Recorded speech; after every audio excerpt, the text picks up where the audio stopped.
So pillar number 1 is life after sports. Pillar number 2 is going on this journey with your spouse, doing these projects and this adventures, right, with your spouse. And then pillar number 3, it really is going to focus in on building wealth through real estate. Ownership. Because for you and I, it has changed our lives. Our closest sphere of people, the people that we do life and do business with who are also in this space, right? We talk about this. So many, especially here in West Michigan, there's so many people that you don't even know about that are doing amazing things that are low key, head down, flipping X amount of houses, came from nothing, making 7 figures, flip 100%. And it's just really cool, the opportunity that there is, because especially in an upcoming city like Grand Rapids that we live in, it's come a long ways. There's just so much opportunity still here, even with it being a popular thing now, nationally known thing, right? Like there still is a lot of opportunity for home ownership here. So this pillar number 3 is really to just equip our people, right? Let them know that they can. You look at this first time home buyer age that's getting older and older and older. When people see that, they think, okay, well, maybe I'm only 24 or 26 or 32. I'm not even at the average first time home buyer age. Like it's not meant for me. It's not true. Yeah, I think there needs to be a huge push for education. I think people need to understand, like, being a real estate agent myself, especially in the residential space, and we do loans together all the time. Yep.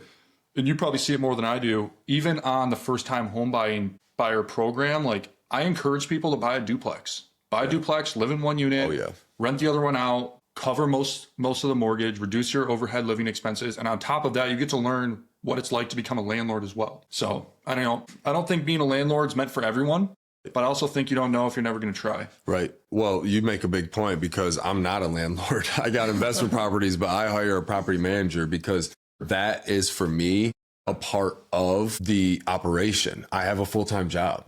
I'm the head of a household too, right? And a dad who coaches basketball as well. So, for some people in right scenarios, like if it's within reach and you have the capacity, managing your own properties, go for it. See if you like it. Yeah. But if what I have found is that actually becomes the sole reason why people don't like investing in real estate. Yeah. They're like, I don't want another job. Yeah. On the flip side of that too, I think people have to understand what they're worth an hour. And what I mean by that is rather than trying to chase down your tenant who hasn't paid you or they're a week late on rent, like your time's probably best spent bringing more money in the door, right? Yep. Building more relationships with people, finding more deals, writing more offers, building more relationships.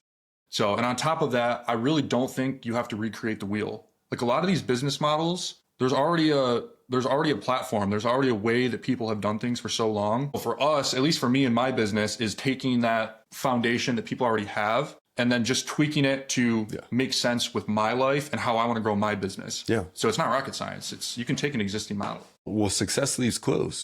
There's not every single person that is succeeding in something has learned from someone, right? And some sort of mentorship. Like, right, it's very, I don't know of any person that's just discovered everything on their own. Well, you could probably even speak forward. Like, it's definitely worth paying money to be in rooms with people who have already done it. Yeah, it's proximity, dude. It's you stop chasing tips and tricks and you start chasing the right room. And there's a rush to that. And the rush is who you become. That's what it is about. Because as you get older, as you get more experience, as you experience more stuff in life, there's stuff that fills you up and there's stuff that drains you. Some of the stuff that drains you is still necessary for the responsibilities that we all have. Let's just be real. Yeah. But the stuff that fills you up is always worth it. And that's for me, the gym still, and then seeking mentorship, knowing what's working, right? Like if you are the smartest person in the room, you are in the wrong room. You've heard 1,000 people say that, right? Or more, but it really is true. Or if you are the smartest person in the room, hopefully you're, being collaborative with others and then learning from others as well to become smarter, right? But like there's something really magical and special about when a group of people who are all like on a journey of let's get better, let's go make an impact, let's go make a big splash. When you work towards that with like a group of people, which is what the mentorship group I'm in, Forward Academy, I mean, dude, it's worth every penny. The one thing is time, right? Like we have to be very, very protective of our time. Yeah. But if you use your time and go do that stuff, it makes it easier to say no to the stuff that doesn't fill you up, right? Yeah.